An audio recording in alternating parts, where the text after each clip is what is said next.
Fatibin, les partis au pouvoir, les partis du peuple, quand l'UDP s'étonne,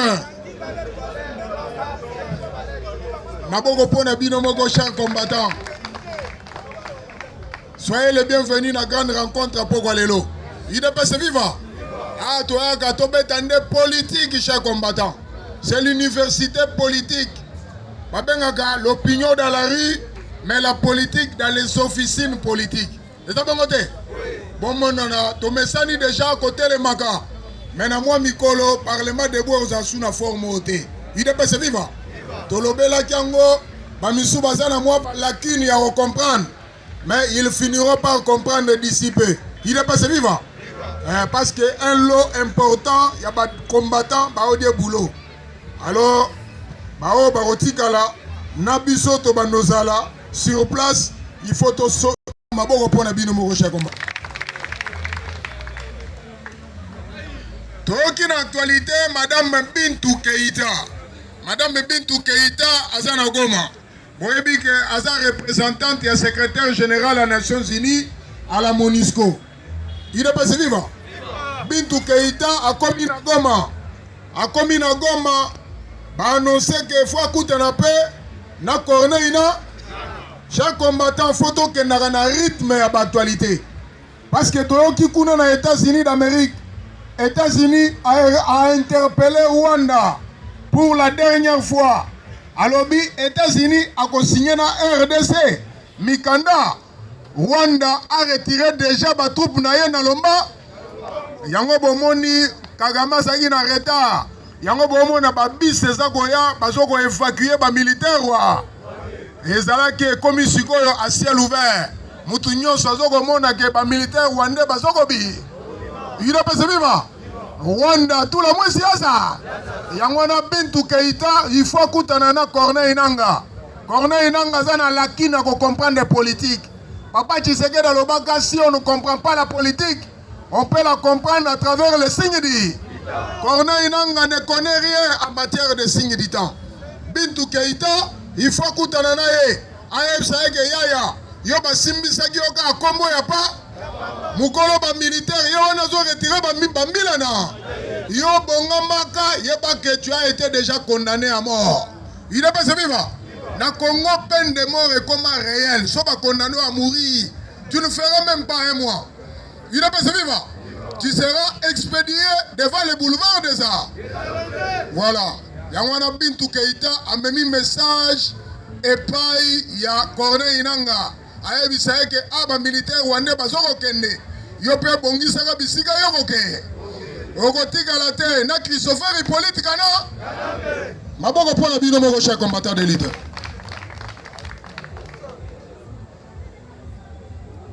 Occupé en actualité, Conseil Moutamba a réquisé Firmin Vonde. Il est passé vivant.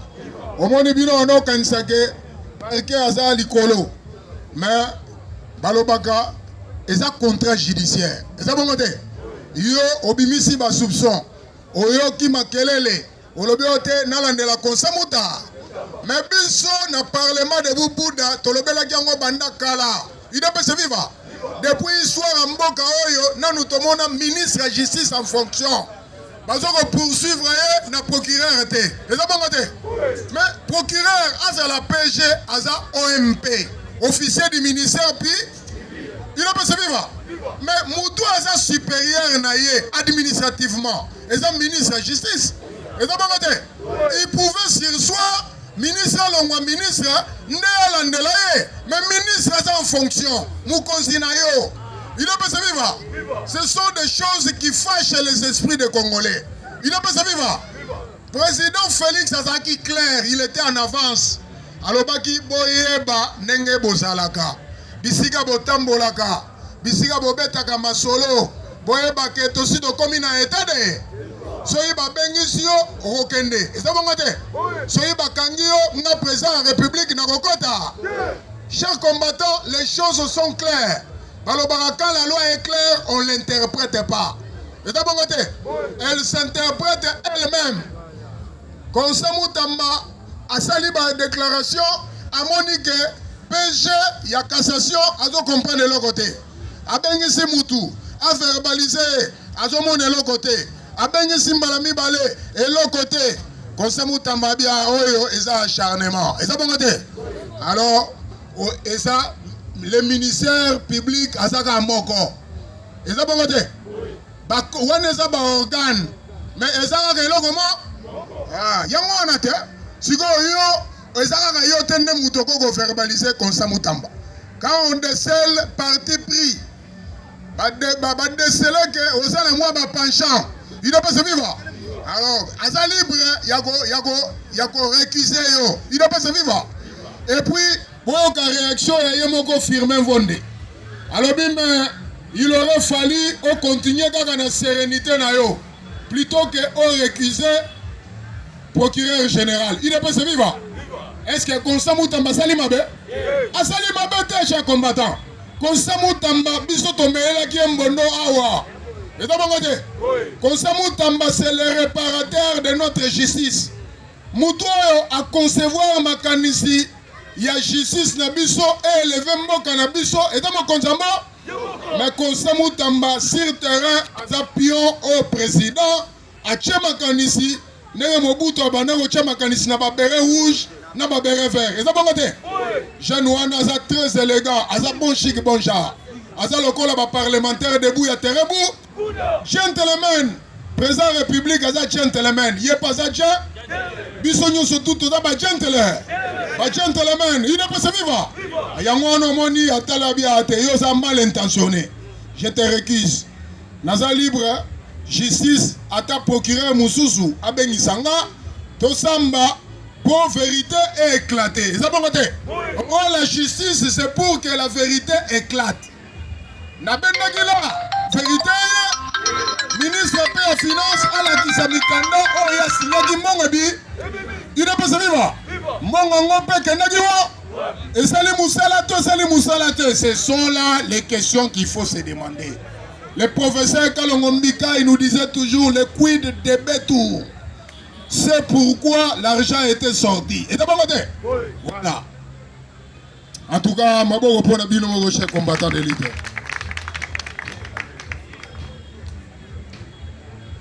Oui, que chaque combattant, spectacle, Salamaki na CAC. Tilelo Kagame Azola la pongité. Il suffit que Kagame Azola ba insomnia mystique. Il ne peut se vivre. Azomon un monstre, président Félix Azo Bimelae partout. Il ne peut se vivre. Notre président Burundi, alors bime, président Félix, yo outa dans le laboratoire ni. Ah, abime, eloko yo sali. Non, le salamate, il ne peut se vivre. Papa, dans le sommet sous-régional, il y a CAC. Et le président, c'est ça en rotation, c'est ça en rotatif. Et ça, bon côté. Et le moins en Guinée, et ça, mais RDC a soulevé exception.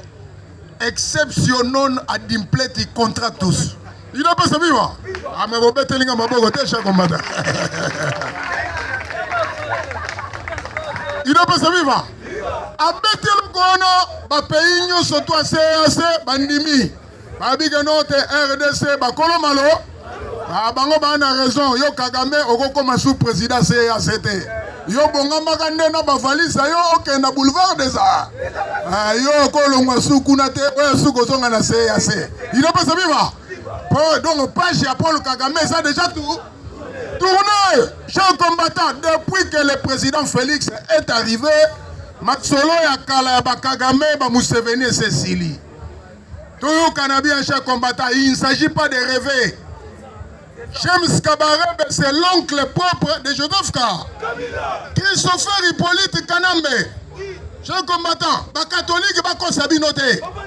Jean-Pierre Bemba à Panzi Bango, libère. À Panzi Bango, il préparait un coup d'état contre le président fait. Bango Balingi Soukola te soutient n'était Balingi va commander le président Mboka. Il ne peut se vivre. Mais biso toloba qui a été, son lingo c'est la politique. Le monde là sous. Kata Patuana, yo salaka kala. On a tapé costume, attend encore le pastoral, ou comme un politicien. Et donc, mais pour nous, nous avons une quête vis-à-vis du président Félix. Il est passé vivant. En tout cas, côté Wana, Jean-Pierre Bemba, Azana raison. Banga Bazoloba, Bemba, côté Wana, Lobiba ineptie. En français, quand vous dites des inepties, Biso Torozongi, c'est la catholique, n'a pas protestant. Bino, Tango Boyaka, Wana Congo, et la mission en Zambété. Et la mission, il y a Léopold II. Il est passé vivant. Léopold II a Ebsagana Bango. Vous n'allez pas réussir à prêcher aux nègres à connaître Dieu. Ils le connaissent déjà. Il ne peut se vivre.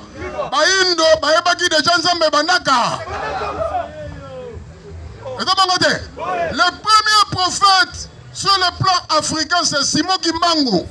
Il ne peut se vivre. Mfulusi. Il ne peut se vivre. Simon Kimbangu Mfulusi. Nankamba Père Jérusalem. Il ne peut se vivre. Papa Wanesa incontestable et incontesté. On dit matin, on dit maka, on dit makaka. Simon Kimbangu Sakola Kala. Mutu Mwindu, ne contaminer. Papa Tshisekedi chef combattant na relaté bino resio. Papa Etienne Akenan Kamba. Chaque combattant, Papa Tshisekedi a combattu bisika sandu kwa Simon Kimbangu ezali. Vous voyez que nous autres Simon Kimbangu est pour la rater. Nous avons informé binote. Il est pas vivant. Batunyo surtout ezaboki o Kabila kenangi na Nkamba atikala okoma na sandu kwa Simon Kimbangu te. Eza Yehodia Abdoulaye Ndomba bango tu bakoma na cercueil ya Simon Kimbangu te. Mais Papa Etienne a comité na sanduku ya Simon Kimbangu. Azoko bima akutani na Yehodia Abdoulaye Ndombasi. Il ne peut se vivre.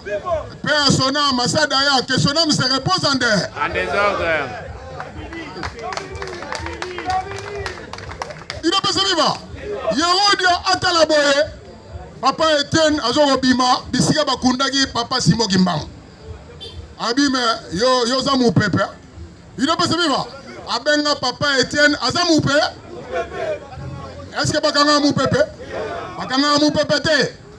Papa oya uti go kufa. Oyo ya Congo central. Mwandansemi, il ne peut se vivre. Mwandansemi aya naba ustensile ya bokoko ya Congo central. Aptikela Papa Etienne alobi ke bakoko balakisi que pouvoir comme on ça Etienne Tshisekedi wa. Mais Jean-Pierre Bemba a auto-révélé en en 2006, c'est Kagame qui avait empêché que Bemba a gagné l'élection. En 2011, c'est le même Kagame qui avait volé la victoire d'Etienne Tshisekedi wa. Papa Etienne Alobela Kabila dans l'aéroport en Chili. Alors si je passe président, dans 48 heures, ce monsieur va rentrer chez eux. Il ne peut se vivre. Moutoya qui n'a pas bota maï. Aïe na santé à Kwese. Il ne peut se vivre. Un véritable cœur. Aïe comme un président par accident au Congo. Il ne peut se vivre. Papa Tshisekedi azala papa. Abaluka na mbetu mena malobate. Neta bangote. Oya zoloba yango wana. Ocha tembe okondima yango. Neta bangote. Aebisaka Kofi Annan. Alors même si le tonnerre éclatait sur ma tête, je n'accepterai pas ce processus électoral. Oh, il y a 2006 wana. Il n'a pas se vivre. Papa Tshisekedi aboyaka yango libe. Kabila a eu victoire à Papa Etienne. Papa Etienne en 2016, na boulevard triomphal. Alors boyebi ke ngai président na bino mutu na gagnaki en 2011. Biso tolobi bis alobi ngai président na bino. Na 2011 ngai ne mutu na ganyaki me badongolo misu babotolaki pouvoir mbele tokomaki musi balekisi biso tangu ya pa Kabila na Kagame balekiseli biso tangu ya pamba ezokamwisanga Olivier Kamita twatikali ye moko azolanda Kabila. Il ne peut se vivre. Olivier Kamita twatikali ye mo Fayulu Sundoli Jean-Pierre Bemba a Panzi Kabila. Olivier Kamita Tatikaliemo a constat la vie en solo parce que Kabila sera expédié devant le boulevard des Arts. Papa, c'est sans pitié. Le malheur des uns fait le bonheur des... Bisoba Congolais, nous avons coupé dans la misère. Tomoni pasi. Bazaki na babuke misère na bango na kati ya IDPS. Ba combattant IDPS ba nyonga ba souffrir pendant des années. Poto tomboka totelemela mokonzamba. Na biso to comprendre to za ba petit félin. To timbeli to bia te mokonzamboka za au sommet de l'état.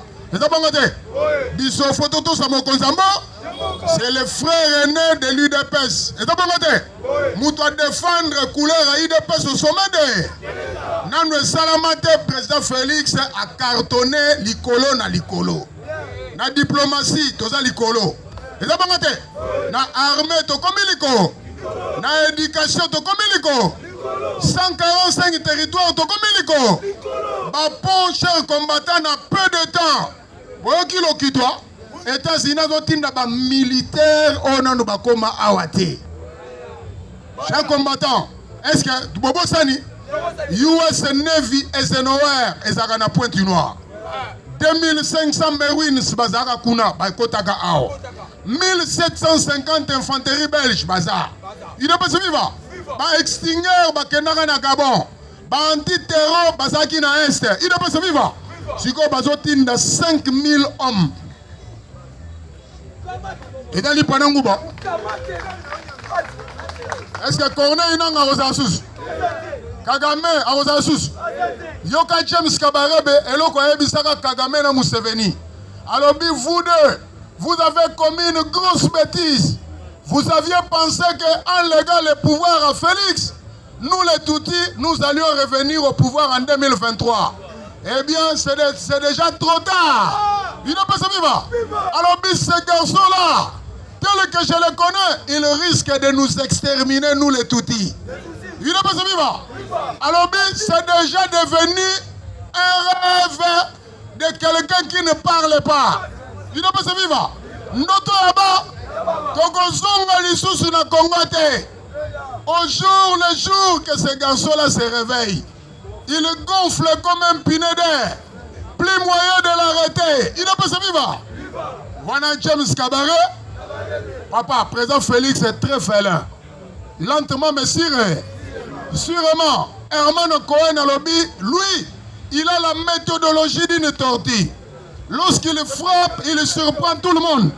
Même la communauté internationale est surprise. Il n'a pas se vivre. Quand le spectacle n'est pas Congo Soko comment? Congo Gozala auréolé n'a pas une industrie kitoko. Il n'a pas se vivre. États-Unis ont paquet courant, éthique à la courant, n'est pas en Amérique. En Amérique, il va faire plus de 100 ans courir katanate. Il n'a pas se vivre. Papa, où est courant sur le côté? Il n'a pas se vivre. Est-ce qu'il y a un boutou? Est-ce qu'il y a un courant na courant? Est-ce que Bando qui va voir le sous? Abou? Il n'a pas se vivre. Papa, Bamindele ou Bayaka Sadelmi. Bisous tout le monde petit. Bamindele ou so Batelemi na quoi balabala. Bakutani na Bandoki ou Basagi na balabala. Au moins na Mundela Telemi a Betin Sete Arabia Awate Toke Kuna. Il n'a pas se vivre. Et le gars que poto à Sadelmi et Kokota na balabala wanate. Pour bateau ténèbres, des arts ténébreux. Basagi Belé. Il n'a pas se vivre. Mais à Congo avec le président Félix. RDC ezo koma lokola États-Unis da mulili na balabala abo courant ezo koma ndenge ezalaka na mikili ya poto. Chers combattants, omoni ke Congo ezo tika la siko Congo ya ba vrai congolais. Eza bongo te. Faut être fier d'être congolais. Tu es né congolais, tu vas rester corps. Soriano azonge pas na bango naza. Na Zambie, chers combattants. Olivier Kamita Tupac n'est pas père nae. Et ça bongo te. Joseph Christopher Hippolyte Kanambe azonge pas na ba. Ya rozonga na Rwanda na Tanzanie. Il n'est pas se vivre. Papa, histoire moko hypothétique. Histoire moko hypothéquée. Papa Tshisekedi Echibiso, la première des choses que ce garçon-là avait volé au Congo, c'est l'identité congolaise. Il ne peut pas se vivre. La nationalité, c'est comme un cordon ombilical. Bayi bagangote. Eza bangote. Eza bangote. Voilà. Kabila asugina. Asugina awolela na munoko mboka.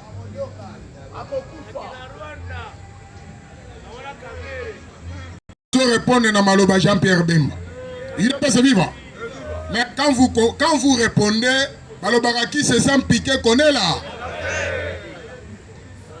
Qui se sent morvé, c'est mouche. Ce que lobby, Makamouana, et ça soloté. Il fallait que vous mais dans Moubino, vous répondre, c'est que vous connaissez l'affaire. Vous êtes piqué. Il n'est pas vivant. Au moins, Jean-Pierre Bemba, Zubango, le corps, les petits joueurs. Ils sont des apprentis sorciers. Jean-Pierre Bemba, c'est fui un ami de Joseph K. Moutouaye Baki Kabila Maka, c'est ça Jean-Pierre Bemba. Lobito Beta Gango. Jean-Pierre Bemba Baki Kabila Malamu. Il n'est pas vivant. Kabila Nengazawana, il est trahi même par son meilleur ami. Histoire à Kabila, et s'il est libre, et s'il est lokola Moupepe. Kabila, Azasuna rêve Yarosonga Ana Kongote. Il va finir comme Ben Laden. Lokola Pablo Escobar. États-Unis a conditionné signature, il y a accord minier États-Unis RDC avec le départ des troupes rwandaises. C'est ça la meilleure et la grande actualité qu'il faut retenir ce soir. Il est pas vivant. Avec le départ des troupes rwandaises, guerre à Est et Sili Libé, Moutoyo abandonné la guerre na Congo et ça qui pour le cas, c'était une guerre par procuration. Azui ba marionnette, il y a M23 à l'obio basa ba congolais. Ils ont réclamé appartenance à Bango na État congolais. Azui AFC, Azui Corneille Inanga, Moutabane Kosakana na bana Lyon, na Kabila awa na Kingakati. Ake kuno, alobio a commis chef ya AFC. Il est pas vivant. Même Bosco Taganda. Oka Bosco Taganda. Est-ce que Bosco Taganda peut avoir l'audace de faire la guerre? Bosco Taganda fit caporal dans l'armée rwandaise. Il n'est pas vivant. Batouba Zouye Kuno. Ayana ba militaire awa. Pour pas voter Kabila en 2006, Ezalaki Kagame na Joseph K. Le fait est clair, chers combattants. Pourquoi Sabatunyo sauté? Yé, Bosco Taganda, Tangu, Akimi, Balinga Babo Mae pour pas effacer ma trace. Akimi Kuno. Akimi a ko se réfugié dans l'ambassade des États-Unis na Kigali. Expert américain. Alors, Bosco Taganda était entre la prison et la mort. Il avait choisi la prison. Elle a commis dans ce pays. Batounier, vous allez vous plaider coupable ou non coupable. Il n'est pas vivant. Bosco Taganda avait plaidé non coupable. À se justifier à l'objet que lui n'est pour rien. Bato Batinda qui est na Congo, Ezaki Kagame, na Joseph K. Azaki caporal na armée rwandaise. A combien Kabila commissaire général. Il est pas vivant. Kalana nous batune ba comme ba général loko la lipa na nguba. Batuni okosamba na munokoni. Ata langue nationale mokote ayebi. Il avait plaidé en Kinyarwanda. Il est pas vivant. Imaginez Sigoyo. Il n'est pas vivant. Imaginez Sigoyo. Tala degré Kabila Bombaki Mboka Nabiso. Chers combattants de lutte, au Monique, il y a une étape ou une période où le Kouta est longaga. Mais période où sous vérité est triomphée. Et ça bon côté. Na règne président Félix, c'est la vérité qui a triomphé. Ça signe au moment où on a drapeau à IDPS. Au moment où Basinga, Bakangi. Mais si on a bon na kawana, si ils ont kata balien, est-ce que vous comprenez? Si on a bon na kawana, na drapeau à IDPS, yangonde et kati balien nyonso, mignolo nyonso et kanaki peuple congolais et katami libé. En tout cas, chers combattants, pour n'importe quoi, je m'arrête par là. Je vous remercie beaucoup.